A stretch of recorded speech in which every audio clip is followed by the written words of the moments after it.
여러분이 지금 내가 전쟁에 참여하고 있다라고 느끼고 있든 느끼지 못하든, 여러분이 이 영적인 전쟁에 참여하기를 원하든 원하지 않든 상관없이 여러분은 이미 이 영적 전쟁의 한 가운데 서 있다는 겁니다. 물론 어떤 사람의 눈에는 이게 뭐 전쟁이야 하면서 별 전쟁처럼 느껴지지 않을 수도 있을 겁니다. 왜냐하면 우리가 이 세상에서 생각하는 전쟁은 어디서 뭐가 펑펑 터지고 막 총알 날아다니고 사람들이 피 흘리면서 쓰러지고 뭐 이런 것들인데, 이 영적인 전쟁에는 그런 게 보이지 않으니까, 그래서 겉으로 보기에는 그런 일이 일어나고 있는 것 같지가 전혀 않으니까 이 영적인 전쟁에 대해서 그렇게 심각하게 생각하지도 진지하게 생각하지도 않는 경우가 많은 것 같습니다. 사실 영적인 전쟁에서 여러분이 패했다고 하더라도 다음날 멀쩡하게 옷 입고 학교 갈 수 있을 겁니다. 회사에 가기도 하겠죠. 영적인 전쟁에서 오늘 패배했다고 하더라도 내일 학교 가고 회사 가고 다 할 거라는 거예요. 심지어 영적인 전쟁에서 완전히 패해서 그냥 전투에서 한 번 진 게 아니고 완전히 전쟁에서 패해가지고 우리의 마음을 남김없이 빼앗긴 사람들도 이 세상에서는 성공한 것처럼 보일 수도 있고 성공할 수도 있고 사람들로부터 칭찬받고 인기를 얻을 수도 있어요. 완전히 이 전쟁에서 진 사람들도. 문제는 그게 전부가 아니라는 겁니다. 여러분, 문제는 그게 전부가 아니라는 거예요. 우리의 눈에는 건강하게 보여도 영적으로는 이미 치명상을 입어서 죽어가는 사람이 있을 수 있다는 거예요. 몸은 힘차게 달려가고 막 방방 뛰고 막 노래하고 춤추고 할 수 있지만 마귀의 공격을 받아서 이미 그 영적으로는 비틀거리는 사람들이 있을 수 있다는 거, 아니 있다는 거예요. 문제는 또 하나의 다음 문제는 뭐냐면, 그렇게 자기가 영적으로 완전히 타격을 받아서 심각한 상태가 됐는데도 스스로 그걸 인식하지 못할 수 있다는 거예요. 내가 어떤 상태가 됐는지를 모를 수 있다는 겁니다. 나는 이미 지금 영적으로는 피를 철철 흘리면서 쓰러지고 있는데 스스로는 자기가 굉장히 괜찮은 사람이라고 생각할 수 있다는 거예요. 나 정도면 이 정도면 가끔씩 나쁜 짓도 하지만 이 정도면 훌륭하지, 이런 착각을 할 수가 있다는 거예요. 이미 난 죽어가고 있는데, 이미 내 다리가 완전히 망가졌는데 계속해서 육체의 욕망을 따라서 앞으로 기어라도 가려고 하는 사람들이 있다는 거죠. 이게 무서운 일이 아닙니까? 내가 어떤 상태가 됐는지도 모르고 그냥 하던 대로 계속 간다는 거예요. 이미 난 죽어가고 있는데. 자신의 영적인 모습을 제대로 분별하지 못하는 사람은 그렇게 될 수 있습니다. 자신의 영적인 상태에 관심이 없는 사람도 마찬가지로 언제 어디서나 쓰러질 수가 있습니다. 나는 교회 나오니까, 내 주변에는 교회 다니는 사람 많으니까, 그래도 내가 예전에는 이런 것도 하고 저런 것도 했는데, 이런 식의 생각들이 지금 나의 진짜 모습을 알아보지 못하도록 만들 수 있어요. 지금 나는 완전 심각한 상태가 되고 되게 위기에 몰렸는데 앞에 말한 그런 겉모양 때문에 내가 위기에 있다는 걸 알지 못하고 넘어가 버리는 거죠. 이것들이 마치 마취제처럼 우리를 무디게 만들어요. 원래는 상처 입으면 아파야 돼요.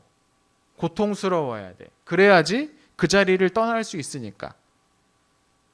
어린애가 막 기어가가지고 뜨거운 난로 가까이 가고 있는데 이게 얘 몸에 아무런 고통을 주지 않는다면 얘는 거기 있다가 큰일 나겠죠. 근데 우리의 영적인 상태가 그럴 수 있다는 겁니다. 심각한 상황이 돼서 막 아주 정말 위기에 처했는데 우리가 그걸 알아보지 못하고 무감각해져서 아무것도 아닌 것처럼 여기고 넘어갈 수가 있다는 거예요. 그러니까 여러분 잘 생각해 봐야 돼요. 지금 스스로를 잘 생각해 보세요. 우리 영상으로 같이 예배하고 있는 친구들도 자기 자신을 잘 생각해 보세요. 우리가 걷다가 맨발로 어디 걷다가 집에서 조그마한 것만 잘못 밟아도 아프다고 팔짝 뛰는데 우리의 영적인 상태에 큰 상처가 생겼는데도 그걸 깨닫지 못하는 건 진짜 위기입니다. 여러분, 그리고 어떤 건 보이지 않는 게 더 중요할 수도 있습니다. 산소라든지 열이라든지 이런 것들은 참 중요하지만 눈에 보이지 않죠. 영적인 전쟁도 마찬가지. 우리의 눈에 보이지 않고 우리의 귀에 들리지 않는다고 해서 중요하지 않은 게 아닙니다. 오히려 그건 아주 중요한 거죠. 지난 시간에 목사님이 우리가 영적인 전쟁에서 이기기 위해서 성령님의 지시를 잘 따라야 된다. 성령님의 인도함을 잘 따라야 된다. 이렇게 이야기를 했습니다. 기억나죠? 네, 얘기해 줬는데 네, 기억나죠? 네. 민철이 기억나니? 가물가물하니? 나는 것 같기도 하고 안 나는 것 같기도 하고 그랬어요. 성령님의 지시를 우리가 잘 따라가야 된다. 이 전쟁에서 이기기 위해서. 성령님이 우리에게 하시는 말씀을 잘 듣는 것, 귀 기울여 듣는 게 우리가 이 전쟁에서 이기기 위해 첫 번째로 해야 될 일이다라고 이야기를 했습니다. 우리가 큐티를 해야 되는 이유가 거기에 있죠. 오늘 공교롭게도 우리 현장에 나온 4명의 친구가 다 남자들이에요. 네, 이 친구들이 이제 몇 살이니 이제? 정주가? 14살. 네. 민철이는 15살. 민우는? 계산 중? 16살. 그렇죠. 이제 이 친구들이 5, 6년 후면 이제 다 이제 군대를 갈 겁니다. 네. 군대를 가면 이제 전쟁에 대비해서 훈련을 하죠. 이 훈련에서 가장 중요한 게 뭐냐? 사실 군대 가서 가장 중요한 게 뭐냐면 지휘관의 명령과 지시를 정확하게 이해하고 그대로 하는 겁니다. 왜냐하면 이 전쟁이라는 건 나 혼자 어떻게 이길 수 있는 게 아니에요. 무슨 영화에 나오는 것처럼 혼자 나와가지고 막 쏴 죽이고 내가 이겼다, 내가 짱 먹었다 이렇게 할 수 있는 게 아니에요. 아무리 뛰어난 병사라고 하더라도 지휘관의 명령을 듣지 않고 제멋대로 움직이면 질 수밖에 없죠. 그래서 아마 그걸 엄청나게 교육을 받을 겁니다. 앞으로 가, 뒤로 가, 왼쪽으로, 오른쪽으로. 이거 배우는 이유도 다 그거예요. 걸음 뭐 전쟁하는데 뭐 걸음 똑바로 가는 게 무슨 소용이 있느냐? 그 문제가 아니고 그것을 지시하는, 명령하는 사람에게 집중하는 연습을 하는 거죠. 그렇죠. 우리가 영적인 전쟁에서 이기기 위해서 우리의 지휘관이신 성령님의 목소리에 귀를 기울여 하는 겁니다. 그래서 큐티를 하지 않는다는 건 난 오늘 하루는 성령님의 인도를 듣지 않고 내 마음대로 이 전쟁터를 누비고 다닐 거야 라고 생각하는 것과 마찬가지라고 했어요. 이게 얼마나 위험한 일입니까, 여러분? 어디에 뭐가 숨겨져 있는지도 모르면서 함부로 전쟁터 이곳저곳을 다니는 건 이건 목숨을 내놓는 일이죠. 근데 우리의 삶 속에도 그런 문제들, 그런 위험들이 얼마나 많은지 모릅니다.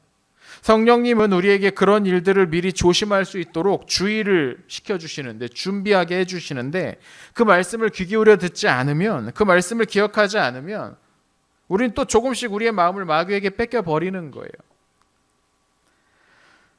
오늘 본문이 출애굽기로 바뀌었습니다. 지난주에는 갈라디아서였는데 오늘은 출애굽기로 바뀌었어요. 하지만 계속해서 이 영적인 전쟁에 관한 이야기를 여러분과 좀 나눠보려고 합니다.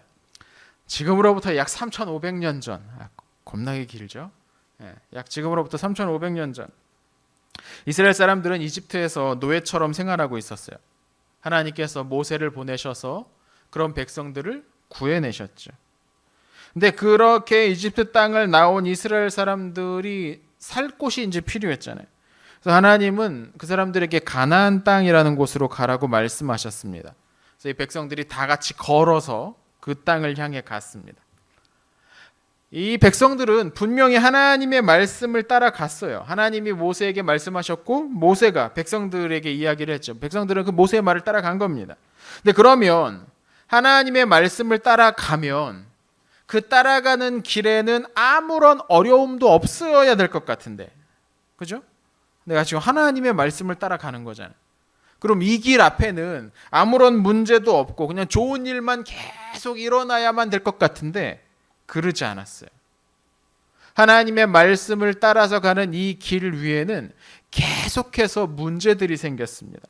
광야에는 물이 없어서 많은 사람들이 고생했어요. 오늘 본문도 우리가 같이 이 하반부를 읽었는데, 출애굽기 17장 하반부를 읽었는데 이 앞쪽을 보면 백성들이 물이 없어가지고 고생하는 이야기가 나옵니다. 불평하죠.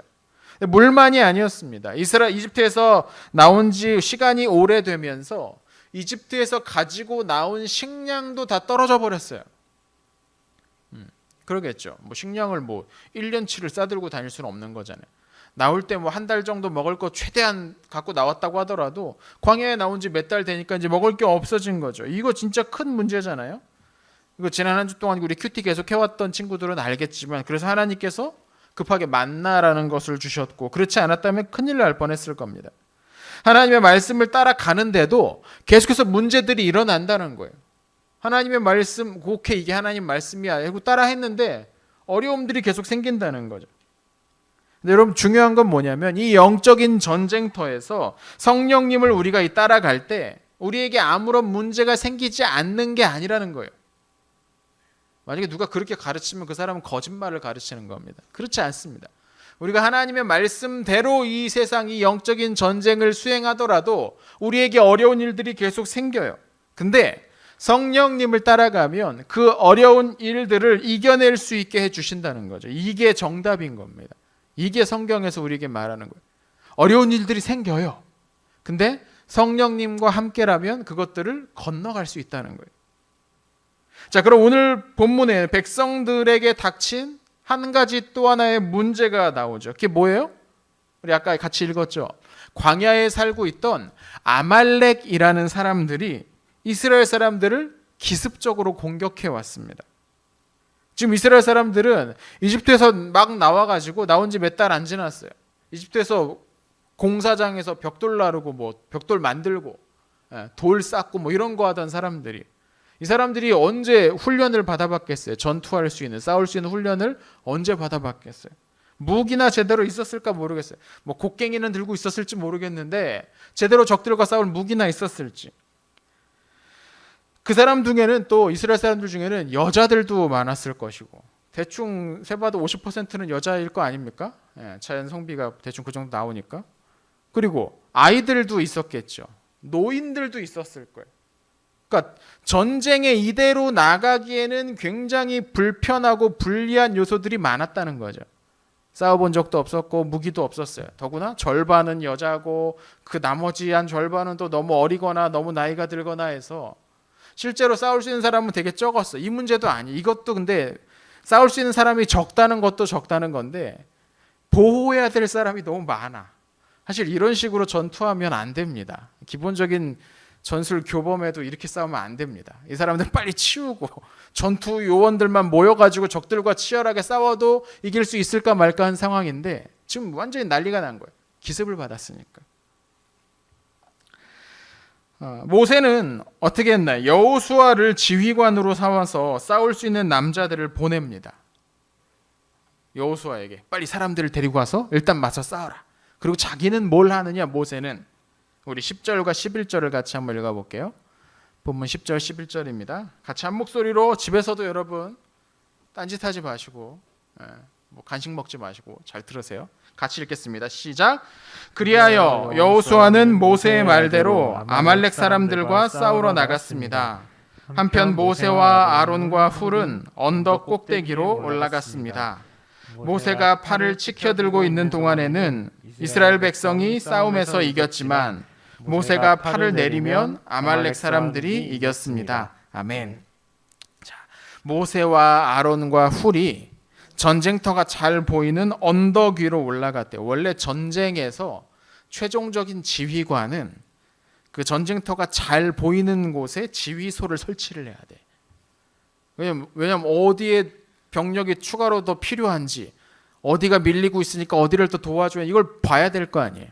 그래서 예전에는 보통 이렇게 산 같은 데 올라가 지휘관들은 막 앞에 나와서 나를 따르라고서 싸우는 게 아니고 저 뒤에서 이게 잘 보이는 데서 지시하는 그런 일들을 합니다. 그럼 모세도 그렇게 한 걸까? 그걸 위해서 산으로 올라갔던 걸까요? 11절을 보면 재밌는 내용이 나오죠. 뭐라고 나와 있어요? 모세가 팔을 들고 있으면 이스라엘이 싸움에서 이기고 팔을 내렸으면 아말렉 사람들이 이겼다는 거예요. 모세가 팔을 들었다는 게 뭘까요? 팔을 들고 전쟁을 지휘했다는 걸까요? 아니었어요. 그리고 유대인들은 전통적으로 기도를 할 때 두 팔을 하늘로 뻗고 하늘을 바라보면서 기도했어요. 하늘로 손을 뻗고 한번 뻗어봅시다. 집에 있는 친구들도 뻗어봅시다. 진혁이 안 뻗는 것 같다 집에서. 자, 하늘로 손을 뻗고 눈을 하늘을 바라보는 거예요. 이루고 기도하는 거예요. 이게 벌 받는 게 아니고 유대인들이 기도하는 방식입니다. 그러니까 모세가 팔을 뻗었다는 건 뭘 한 거냐? 기도했다라는 거죠. 오늘 우리가 기도하는 모양과는 조금 다르겠지만 모세는 분명 기도했다는 말입니다. 아말렉과의 전쟁은 물론 아말렉 사람들이 약해 보이는 이스라엘 사람들을 공격해서 뺏을 것 뺏고 사람들 잡아다 노예로 삼고 아마 그럴 목적으로 일으킨 전쟁 싸움이었을 겁니다. 그런데 하나님께서는 이 싸움을 통해서 이스라엘 백성들에게 중요한 사실을 한 가지 가르쳐 주신 거죠. 뭐냐? 바로 전쟁은, 싸움은 하나님이 하신다는 사실입니다. 이스라엘 사람들은 제대로 준비되지도 못했어요. 그런데 하나님이 그들을 도와주시니까 아말렉과의 싸움에서 이길 수 있었다는 겁니다.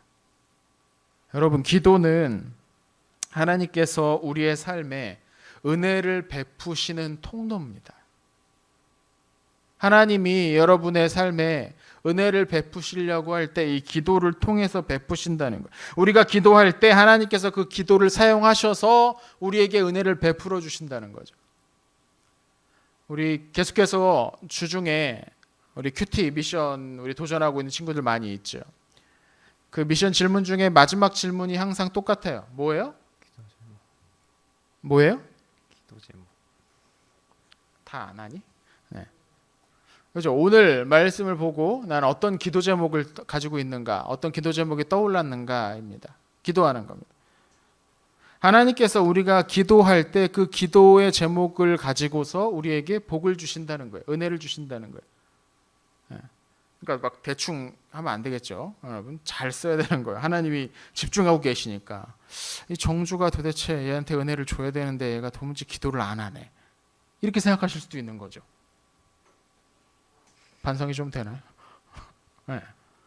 민우한테 하나님이 특별한 은혜를 주시려고 하는데 민우가 기도를 안 해요 요새. 하나님이 고민이 많으시겠죠. 그렇다면 민우가 지금 기도 안 한다는 게 아니고 기도를 통해서 하나님이 우리에게 은혜를 주신다는 겁니다. 그러면 기도하지 않아도 하나님이 알아서 은혜 주시면 되지 뭐 굳이 꼭 우리한테 기도하라고 그러시나. 우리한테 뭐 필요한지 다 아실 텐데 이렇게 착각할 수도 있는데 하나님은 여러분에게 가르쳐주고 싶으신 걸지도 모르겠습니다. 뭘요? 우리가 하나님을 의지할 때, 믿고 의지할 때 이 일이 시작된다는 거. 어쩌면 우리가 하나님을 의지하는 법을 가르쳐 주시기 위해서 기도하라고 하시는 걸지 모르겠어요. 그래서 때로 하나님께서 우리가 기도할 때까지 잠시 일을 안 하시고 멈추시기도 하시는 것 같아요. 기도해야겠죠, 서둘러서. 우리가 기도할 때 하나님의 일이 시작이 되니까요. 그럼 또 어떤 사람은 또 이렇게 얘기해. 그러니까 자꾸 뭐라고 하는 사람들이 있어. 어떤 사람은 이렇게 얘기를 해. 그러면 우리 하나님이 다 하시니까 우리는 기도만 하면 되냐 그러면 딴 거 안 하고 기도만 하면 다 되는 거냐. 야, 기도가 능력이야. 야, 너 기도를 해야지 하면서 기도부터 해. 이렇게 얘기하는 사람들이 있어요. 근데 그렇게 말하는 사람들은 이 기도가 뭔지 모르는 사람입니다. 여러분, 기도는 어느 식당이나 무슨 카페 같은 데 가서 종업원한테 저 이거 주세요라고 주문하는 게 아니에요. 여러분, 하나님은 종업원이 아닙니다. 하나님은 여러분에게 서빙하시려고 대기하시는 분이 아니라고요. 오히려 반대죠. 우리가 종업원의 위치에서 하나님한테 여쭤보는 거예요. 하나님, 지금 저한테 필요한 게 뭘까요? 생각을 하는 거죠. 하나님, 지금 저한테 꼭 정말로 필요한 게 뭘까? 저는 이런 것 같은데 하나님은 어떻게 생각하세요? 어떻게 하면 제가 하나님한테 더 가까이 갈 수 있을까요? 주님, 그걸 위해서 제게 필요한 걸 주세요. 이런 마음으로 하나님께 부탁하는 거죠. 사정하는 거죠. 하나님, 제발 그렇게 해주세요. 플리즈. 근데 하나님한테 하나님 이것도 주시고요, 이것도 주시고 이것도 주실 때 요거는 요런 모양의 요런 컬러로 주세요. 이런 식으로 주문하려는 사람들이 있어요. 여러분, 그건 아닙니다. 우리는 하나님한테 주문할 수 있는 사람들이 아닙니다. 그건 기도에 대해서 1도 모르는 거예요. 나는 아무것도 안 하고 기도만 하면 다 된다? 그것도 말도 안 됩니다. 내가 일해야 되는 거예요. 내가 서빙해야 되는 거예요. 내가 여기저기 갔다가 다니면서 하나님의 일을 하기 위해서 애써야 되는 거예요. 하나님 보고 하나님 하고 오세요. 나 여기 자고 있을게요. 이거 말이 안 되는 거죠. 반대입니다. 우리가 기도를 하고 하나님 제가 이런 일을 하나님 위해서 하려고 하는데 이 필요한 거 이것 좀 주십시오. 하나님 제발. 제가 하나님의 일을 위해서 이런 것들을 하겠습니다. 하나님 저에게 필요한 것들이 전 이거라고 생각하는데 이게 아니라 저거라 다른 게 있다면 하나님 저 하나님의 뜻을 믿을 테니까 그렇게 해주세요. 하나님을 의지하면서 제가 일할 테니까 제가 일할 수 있게 해주세요라고 하나님과 같이 하루하루 생활하면서 필요한 것들을 말씀드린 거예요. 이게 기도인 거죠. 난 아무것도 안 하고 그냥 기도만 하면 돼. 어디가 아픈데 병원 가야지 그러면. 병원 갈 필요 없어. 넌 기도해야 하지 않는 거야. 코로나 걸렸는데 야 기도하면 다다. 사람들 막 잔뜩 모여가지고 막 이 시국에 200명, 300명, 500명씩 모여가지고 야 우리는 하나님이 지켜줄 거니까 괜찮아. 뭔 돌팔이 사이비 같은 소리입니까? 근데 꼭 그렇진 않더라도 우리가 일상에서 그런 식으로 하나님을 생각하는 경우가 참 많아요. 하나님이 마치 내가 필요한 것들을 챙겨주는 종업원인 것처럼 하인인 것처럼 생각하는 경우가 많다는 거죠. 그건 기도에 대해서 1도 모르는 사람들인 겁니다. 여러분 우리는 기도를 통해서 영적인 싸움에서 이길 수 있습니다. 이건 기도에 무슨 특별한 힘이 있기 때문이 아니에요. 기도 자체가 무슨 주문이기 때문에 내가 하나님을 부르고 예수님의 이름으로 기도를 하면 내가 말한 모든 게 그대로 이루어진다. 이게 주문 아닙니까? 기도는 그런 게 아니에요. 그럼 왜 우리는 기도를 통해서 어떻게 영적인 싸움에서 이길 수 있느냐? 우리는 기도를 하면 할수록 하나님을 더 깊이 의지할 수 있게 되는 거예요. 기도를 한 번, 두 번, 세 번 계속해서 반복해서 매일매일 기도를 하면 할수록 하나님이 이 일을 하신다는 마음이 우리 가운데 확신이 생기고 그런 하나님에게 완전히 의지하며 살아갈 수가 있게 되는 거죠. 그렇게 하나님을 의지하며 살아가는 사람에게 하나님이 힘을 주시고 영적인 싸움에서 이길 수 있게 해 주시는 겁니다. 기도하는 모세는 아말렉을 결국 이겼습니다. 실제로 전투에 나선 여호수아와 백성들도 열심히 싸웠겠죠. 하나님의 백성들을 무너뜨리는 공격은 오늘날에도 계속되고 있습니다. 이 전투에서 이기기 위해서 오늘 우리는 모세처럼 하늘을 향해 손을 뻗어야 되는 겁니다. 우리의 손을 하늘로 뻗어야 되는 거예요. 기도해야 되는 거예요. 하나님의 힘으로 이 싸움에서 이길 수 있도록 말이죠. 그리고 중학생 시절 여러분의 기도가 멋있는 문장이나 세련된 표현을 담고 있지는 않을 겁니다. 상관없습니다. 기도는 얼마나 멋있게 하느냐가 중요한 게 아니라 얼마나 제대로 하느냐가 중요한 겁니다. 그럼 기도를 제대로 한다는 건 무슨 뜻일까요? 어떤 걸까요?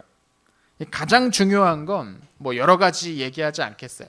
가장 중요한 건 기도할 때 우리의 생각을 하나님께 집중해야 된다는 겁니다. 근데 그렇지 않은 경우들이 의외로 많습니다. 기도하는데 사람을 먼저 떠올릴 수도 있고 심지어 어떤 일을 막 떠올릴 수도 있어요. 어떤 문제를 가지고 기도할 때 특히 그럴 수 있어요. 그 문제만 계속해서 되뇌는 거예요. 문제가 힘들다. 문제가 나를 어렵게 만든다. 문제만 계속 떠올리는 거예요. 근데 그게 아닙니다. 기도할 때 문제만 생각하는 건 실수입니다. 그러다 보면 한참 문제에 대해서만 떠들다가 끝나요. 하나님 제 문제 설명 다 드렸죠? 이거 해결해 주세요. 이러고 끝나는 거예요. 물론 되게 어떤 위급한 상황, 절박한 상황에서는 그렇게 기도할 수도 있습니다. 뭐 정말 죽겠는데 살려주세요 말고 뭐 할 수 있는 게 뭐가 있겠어요. 다른 말이 안 나오겠죠. 하나님도 뭐 그럴 때는 이해를 해주실 거예요. 그런데 기도의 핵심은 문제가 아니라 하나님입니다. 기도할 때 우리가 떠올려야 되는 건 하나님이라고요. 하나님은 선하신 분이고 하나님은 큰 능력을 가진 분입니다. 하나님은 알지 못하시는 게 없으시고 그런 하나님이 우리를 돕기 원하시는 거예요. 기도할 때 우리는 이 하나님에게 집중해야 되는 겁니다. 문제에 대해 이야기를 하다가도 다시 하나님께로 돌려와야 되는 거예요. 우리의 시선이.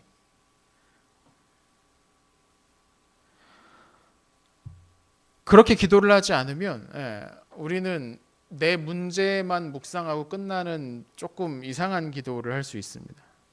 하나님에게 집중해야 된다는 거죠. 근데 이 말을 하기 전에 이 설교 원고를 이렇게 쭉 쓰다가 아니다. 이것도 맞는 말이긴 한데 우리 중등부에 더 필요한 말은 기도 한 번이라도 더 해야 된다라는 말인 것 같다라는 생각이 들더라고요. 여전히 우리는 밥 먹을 때만 기도하니까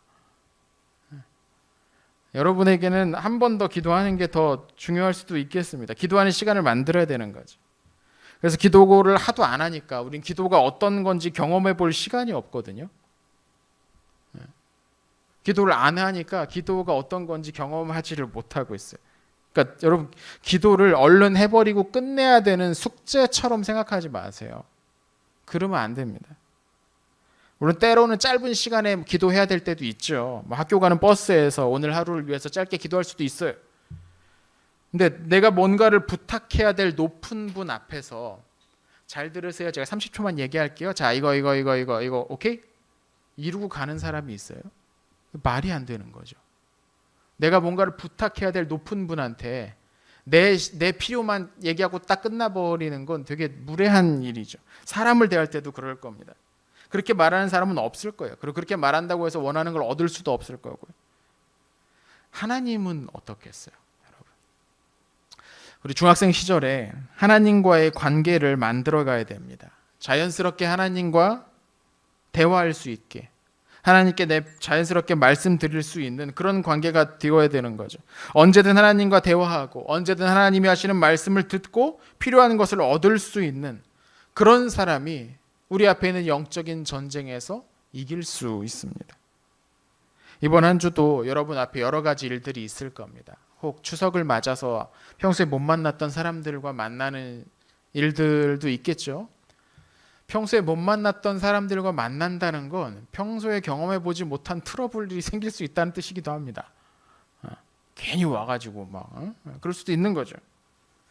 특별히 마귀가 여러분의 마음을 뺏으려고 이번 주도 열심히 일할 겁니다. 마귀는 추석 연휴가 없으니까 여러분의 마음을 빼앗기 위해서 이번 한 주도 열심히 일할 겁니다. 이 일이 벌어지고 나서 대처하려면 힘듭니다. 힘이 더 많이 들어요. 피해도 커요. 그 전에 미리미리 준비해야죠. 여러분, 기도로 하나님과 더 가까워지시기를 바랍니다. 기도하는 시간을 정해두세요. 하나님의 힘이, 하나님의 도움이 여러분을 이 싸움에서 이번 한 주도 이길 수 있게 해 주실 겁니다. 아멘. 여러분, 우리 기도로 이 영적인 싸움에서 이깁시다. 이렇게 기도합니다.